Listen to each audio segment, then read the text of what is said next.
media rame dengan Betul. beberapa asumsi. Betul. Nah, poin itu tuh sebenarnya yang pengen aku dengar dulu nih dari Bang Minola. Kan udah nonton kan ya? Sudah. Apa aja tuh?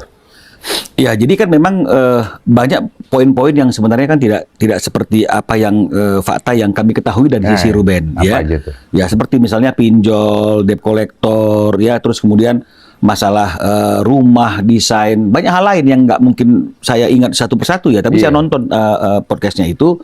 Ini yang membuat akhirnya pada waktu sorenya itu setelah tayang itu teman-teman media datang ke kantor saya ya karena paginya sudah bertemu dengan Ruben. Jadi saya punya materi yang untuk menjelaskan apa yang tidak sesuai dengan apa yang disampaikan pada waktu podcastnya S di tempat ini.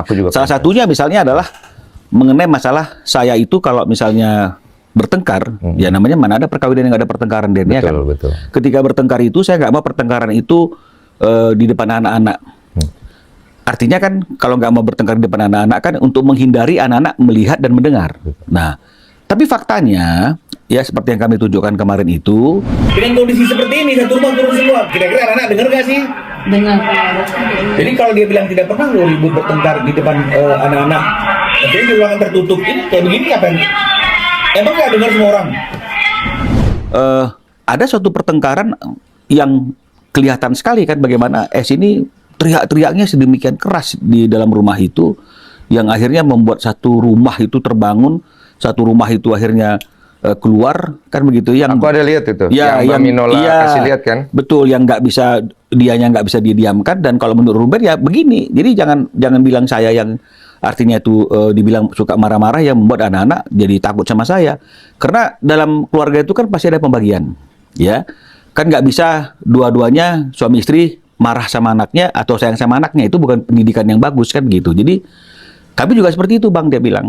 Jadi bagian misalnya ada sesuatu pasti dia bilang, lu tegur tuh anak kamu gitu.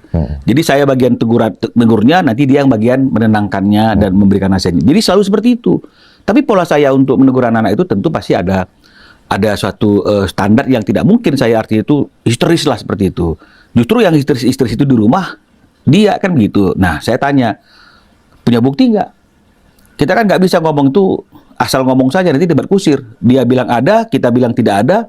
Kita bilang ada, dia bilang tidak ada, tapi nggak ada, sama-sama nggak ada bukti. Ini kan namanya debat kusir. Ya.